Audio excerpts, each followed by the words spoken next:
Man, I am so excited for this movie. And they have the big, huge statues of the main cast of Transformers 1 here at the Hasbro booth. Hello there, Transformers fans, and welcome back to another cool toy review. Here we are at SDCC 2024, showing off all the goodies so far at the Hasbro booth. Now, we haven't had the Hasbro panel yet, so we're going to come back to the booth tomorrow, even though this is a recording, and get you some more awesome images. But here are the awesome figures that are on display right now, including the most recently revealed PulseCon exclusive Dino King. Oh, I had a feeling. I had been saying in all of the reviews for the core class scale Dinobots, at least on the Bay 12 YouTube channel, go back and check that out if you haven't already, that they were going to retool the Volcanicus we got in core class scale into these guys right here. The Dino Force from Transformers Victory. And they look cool. They look awesome. I mean, yeah, they didn't do the Pretender shells, but they haven't been doing Pretender shells, so I wasn't expecting that. But I was hoping that not only would they release them, but they were going to release them in a box set, and they did. So, yeah, super happy about that. And then we were looking at a moment ago, there is the HasLab Omega Prime. So for those of you who backed that awesome project, that's one of the early prototypes of him. And there's a good idea of how big that Matrix blade is next to other characters like this year's Commander class, Magmatron from Beast Wars Neo. This is one of my top figures of the year for sure. Stay tuned for a review soon to come, if not already, on CoolToyReview.com. And Tidal Wave, this year's Titan, man, they killed it with that guy. Absolutely remarkable looking, very imposing, very tall, pretty much exactly as big as I was hoping he would be. And then, of course, there's that Armada Megatron turned Galvatron, because I forgot his name was Galvatron for a second there. Oops. Then we've got the new Studio Series Optimus from Transformers 1. He's looking pretty great. But here is the true hero that captured so many hearts over 40 years ago. There is the upcoming Studio Series 86 Optimus Prime. This is the Optimus Prime, guys. This is the end-all, be-all to mainline Optimus Primes. In my opinion, that Hasbro has produced so far. This is the closest I feel like we've gotten to Masterpiece without, you know, that Masterpiece price tag, even though a Commander class isn't far off of that these days. He looks incredible. I just cannot wait to get my hands on that. And then, of course, we've got the Missing Link and the Legacy. So this one's Legacy, not to be confused with the Missing Link. This one's a more budget-friendly mainline version of what Takara and Hasbro produced here. And I think they captured it really well. The articulation on him looks, in my opinion, kind of better than the Missing Link in some aspects. I mean, look at that wide stance. That's an awesome-looking Optimus. Guys ready? All right, we're going this way, team. Now, yesterday, we got the privilege of being in the G.I. Joe panel, and not only are we getting Sergeant Slaughter added to our G.I. Joe and Transformer collections once again, more specifically Transformers Now, they paired the Autobot Sergeant to go with them. So there's Sergeant Cup as the Triple T from G.I. Joe. And, I mean, look, we hear all kinds of rumors in the toy industry as what character might be next in an exciting toy line. And there were rumors that this next one might not be Cup, but somebody else. And, man, am I happy that they paired Cup with Sergeant Slaughter. What a perfect combination. And then, of course, they finish it off with Leatherneck. So we'll get two carded figures once again, just like with Soundwave, Zartan, and Zorana of last year. Who's down for a little bit of mayhem? Well, we've got another Bludgeon retool of that Tarn mold, except this time it's a little bit more comic book base, meaning some of the design aspects actually did come from a comic book this time, other than just, you know, being a green and orange tank. And he looks fantastic. Also, there's that Ruckus. That Ruckus looks really great. Nice and big, a lot bigger than I was expecting him to be. And you can hardly tell that they retooled this from the newest Beachcomber mold. These guys have been available for a moment now. If you haven't gotten your pre-orders already, you should have. But this is Barrage and Chop Shop from the deluxe Bandai Insepticons, and they also come with a little Arms Micron or Battlemaster little guy. Next up, we had to get another Death Autobot 2-pack, and you know, as a Decepticon, I gotta say, I'm all for these 2-packs. Keep them coming, Hasbro. Please do. I'm seeing the Autobots here at their best. And then the new 4-pack for Target shelves, we've got Prime Universe Cliffjumper, a really good and creative reuse of that Chase mold. Hopefully we have the other 3 members of the Rescue Bots coming soon. We've got that Tarantulas, which is based off of an unreleased toy, which looks really awesome. We've got Squeeze Play, or Cancer, if you watch Super God Master Force. Yes, that was his name. I didn't make it. And in his hand, an awesome deep cut Browning, the little pistol transformer given to Cancer by one of the 2 humans who made Overlord. I forget her name. But he was just this cool little companion given to the kid as a friend, because he was a young boy who didn't have a lot of friends, which is strange that there would be a human child in the Decepticon military. But hey, the 80s were an interesting time, even in Japan. And then, of course, we've got a Cyberverse color deco inspired Tarn. I do like the bright colors on this one a lot. I don't know which one I prefer, though, between this and the IDW take. Mold-wise, they're pretty much exactly the same. But color palette-wise, you know, I'm not, like I said, I don't know which one is my preference. And then here pretty soon, I have a feeling we'll see this case filled with all kinds of cool new Transformer reveals from tomorrow's Transformer panel. But just in case, we'll go and show off the awesome things in here right now, like these sneakers. Those are beautiful looking. Some exercise gear. The Lego Bumblebee to go with that Lego Optimus. I'm going to have to pick that up for sure. And then something else. These are also really cool prototypes, fully articulated, 6-inch scale figures from 3-0.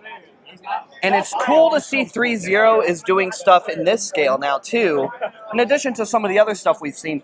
And I was looking at some images online, and I think there's going to be some swappable accessories and stuff for these guys too, so looking forward to seeing more on these figures to come. Stay tuned for more content, guys. There's going to be new stuff after all the new reveals. Alright, so we saw the panel. They showed off this beautiful The Matrix of Leadership to test fan interest and color me excited. I genuinely and truly hope they actually do release this Matrix of Leadership prop replica.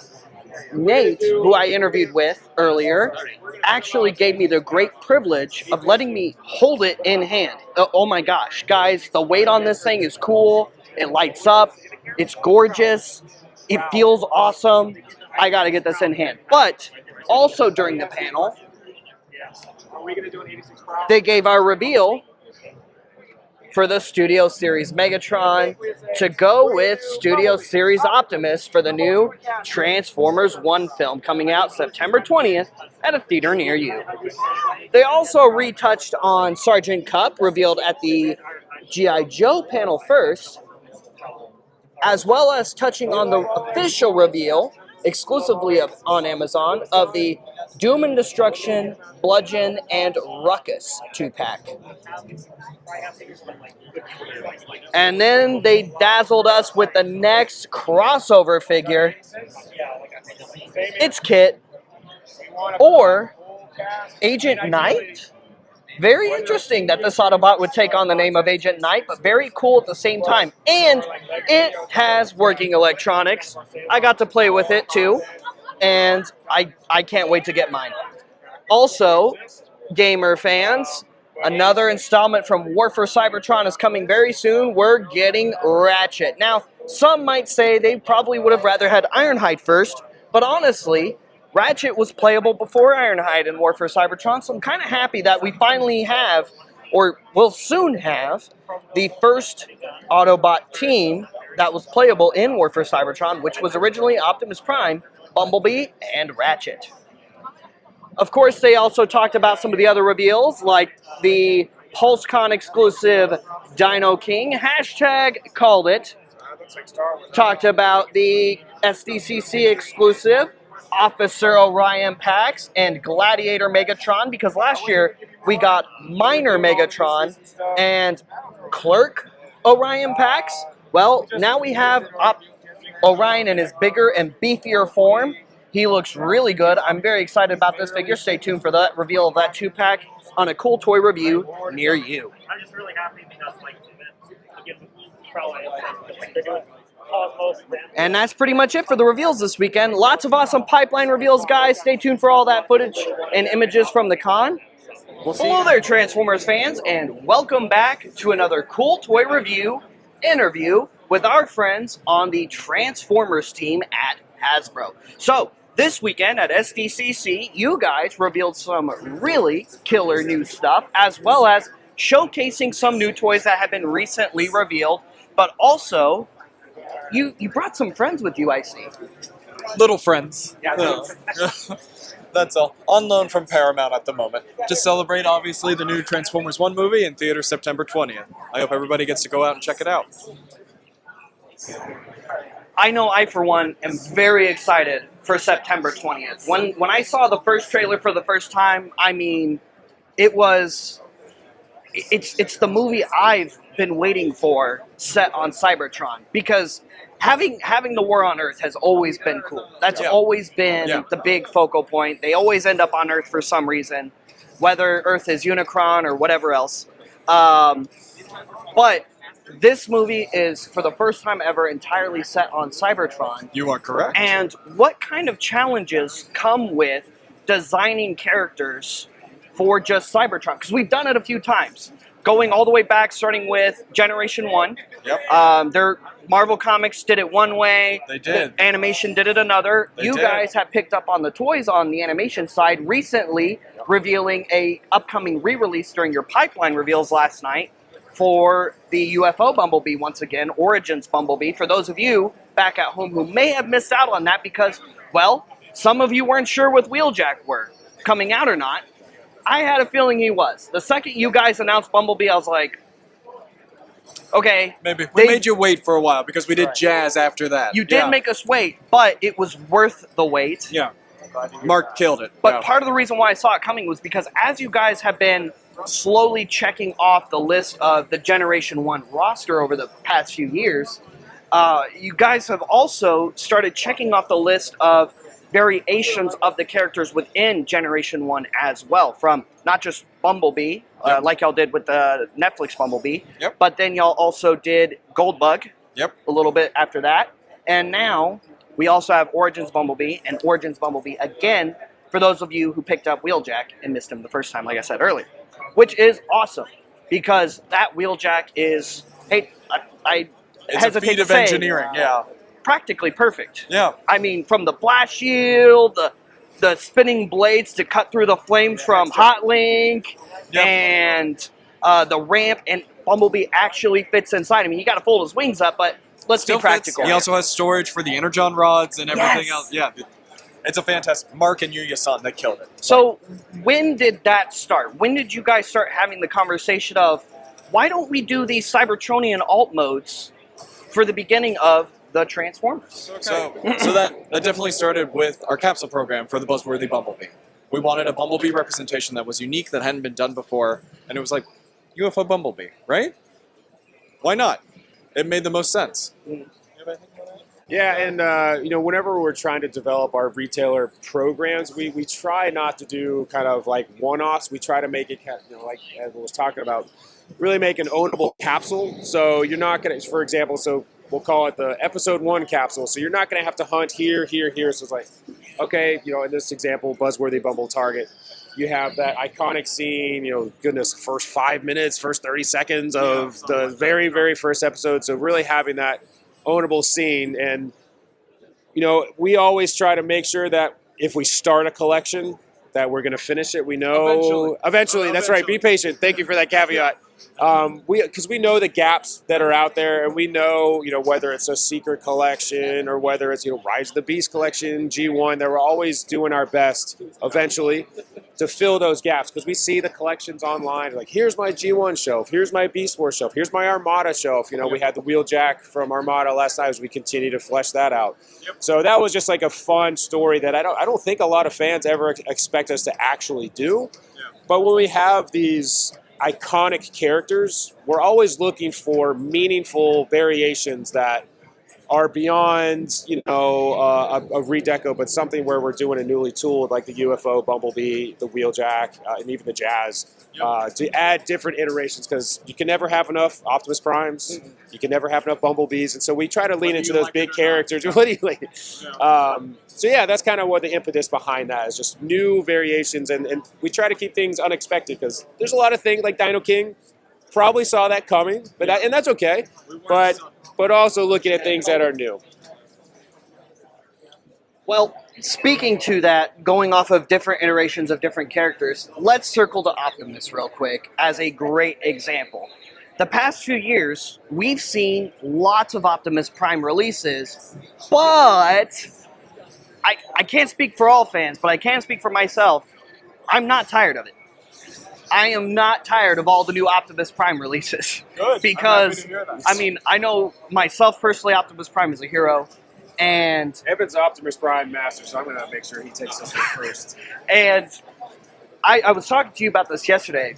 The new Optimus Prime is just... Which one? The Studio Series 86 Commander is just a marvel of Transformers engineering. Yes. You guys absolutely killed it. I genuinely thought once the Earthrise came out, Which was a fantastic mold. It is. It's an amazing figure. Yeah. I thought, cool, this is my Optimus Prime going forward. Yep. I don't need to buy another G1 style Optimus Prime in this scale to go on this shelf specifically. This is that one. And I'm sorry to say, Optimus, you're getting replaced. I'm sorry. I'm still gonna keep it, but that Studio Series 86 one. Oh. I'm happy to hear that. That was the intent. Yeah. So, when did y'all start going down the path of designing a new Optimus Prime from the ground up, rather than doing another variation of the Earthrise mold? So, 2022. When essentially we were planning for the 40th anniversary, we started setting aside and looking at our checklist and being like, okay, we need to hit as many versions of animation and entertainment as possible. We need a good cartoon-accurate Optimus Prime. So maybe instead of waiting for the 40th anniversary of the 86 movie, we bring him in now into 2024. So that's essentially where we started. And anybody who's been collecting for a while has probably noticed that a lot of our other characters have slowly been kind of scaling up, scaling down, so that Optimus is like the same size as a Blaster, as our Voyager Blaster, and it's like, well, that's not animation, right? He's still supposed to be a little bit taller than that. So this gave us an opportunity to just make the perfect Optimus Prime. We wanted to give you a big, beefy trailer. We wanted to make sure that it had all the blast effects that you needed, that you can get deluxe Carbots in there. It comes with Roller and his Energon Axe. It comes with everything that everybody's missing. So that's essentially what we wanted. I also like the new Energon Axe on this Optimus plugs into the arm. Yeah. The arm retracts, Yeah. like in the animation, versus the Centurion accessory pack Energon Axe we got later where it just fits over the hand. Now, we've had a few of those just fits over the hand, and honestly, if it's not broke, don't fix it. It's a very simple, easy gimmick to do. Yes. But I do prefer the plug-in effect, and I feel as though you guys nailed it on that. Tomo-san really knocked it out of the park on this one. And obviously, when you go up to a commander class, you have a lot more liberties to be able to take. There's a lot more, tooling that we can invest. So obviously, the iconic uniquely tooled blast effects for that scene. So we wanted, I mean, really, you know, again, all the credit to Evan and Tomo-san. We wanted to make this be the Optimus Prime for mainline to kind of rule them all, like the one standard for 86, you know, short of Masterpiece, because it does not have die cast. But everything else, you know, having the trailer, having the roller, having the blast effects. And I love that we're starting to see some comparisons online with the original that you're talking about. This guy is way beefier, way longer, and especially when you can show him next to the other 86 stuff, you know, we take it very seriously in Studio Series, true to content and true to scale. And so if you put him up to our first Studio Series Commander, Ultra Magnus, and Grimlock, and Jazz, and really all the other 86 we've done, they look fantastic. And that's been really just years of effort kind of coming to fruition. But, of course, we still have the 40th anniversary of the film in 2026, so there are lots of plans coming. There's lots of figures. Obviously, we have not done Megatron, Soundwave, Shockwave. There's a lot of really A-tier characters that we still haven't done. So, as Evan said, be patient. We're aware, and we're really kind of just going down the list. Speaking of 86, there was another reveal y'all did last night, but it wasn't a physical reveal. Not yet, at least. Oh, yeah. It was probably one of the most exciting, if not the most exciting pipeline reveal that y'all have yet to do, and that is the official Studio Series 86 Devastator. Oh, nothing can stop Devastator. He is the most powerful robot. I'm sorry, Menasor fans. I'm sorry, Bruticus fans. They ain't nothing compared to Devastator. Yeah, he's been a long time coming. Yeah, I mean, I think the last version was 2018. I think so. It's been it's almost Studio. been 10 it years. was Combiner Wars. It was That was almost 10 years 2014, ago. 2015. Yeah, you're right. It's about 10 years ago. So, what better time to do it now in 2025? Really, kind of ramping up for that 40th anniversary. We obviously saw incredible success with Menasor. Yep. We know Menosaur's breakdown was really hard to get. We are going to be way more transparent. We'll really over-communicate our launch plans for Devastator. So expect some more news coming in PulseCon September 13th. We are going to start to reveal exactly how we're going to do it.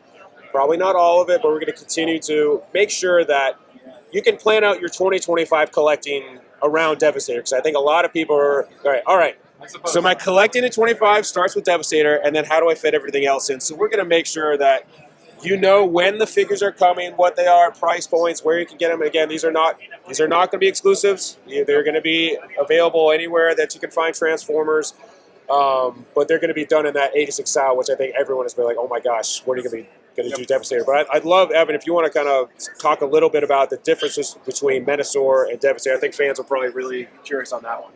I think the biggest thing is, and also just the difference between the Combiner Wars version, is that we were making sure that they are true to their animation models in scale-wise. So you're not going to have the gigantic long haul in this one, who was essentially carrying like all the kibble like the previous one. Essentially, these guys will be relatively all the same scale. They all have individual elbow joints now, so they can pose out very nicely. I'd say there's a little bit more coming with that. We worked together with Hisui-san on it, and Hisui-san loves to do all the combiners. Blaster pistols? Yes. Yes! Absolutely, Not even a stay yes. tuned. I love that. Yeah. Absolutely, yes. And also painted tire rims. I'll put that out there as well, because they weren't painted on the original release either. Well, gentlemen, I've been told we're just about out of time. Okay. Thank you guys so much for all the awesome reveals. We had more questions, but since we didn't quite get to Transformers 1, I'm going to go ahead and put this bug in your ear since we were talking about Devastator, and I can't wait to see the Shattered Glass Devastator box set in the future. Very, very excited. Just can't wait for y'all to get started on that white and red repaint. There will as soon certainly as be a the other box one comes set out. at some point. Yeah. Who knows? Maybe we'll get a years down the G2 line. or a fully articulated Tonkinator. I don't know. Maybe. Who knows? But You'll have to see. the Years future. down the line. I mean, I Yeah. will say, to clarify on that, on the box set, there is no plans for a box set before 2027 at the absolute earliest. And that's the truth. So 25, you're not getting a box set. 26, you're not getting a box set. Similar to what we did with Menasor. We really want to make this one special and really kind of lean into one combiner in 1 year where you can get it all. Who knows what we'll do in the future, but if you're really patient, you want to hold out, God bless you, but 25 is the year of Devastator. It certainly is. Well, gentlemen, once again, thank you so much for your time. Thank you. Guys, thank you so much for tuning in. Make sure you like and subscribe, follow us on social media, and go to cooltoyreview.com daily for all kinds of awesome cool toy reviews, news, and more. We'll see you guys later. We'll see you another time. Transform and roll out.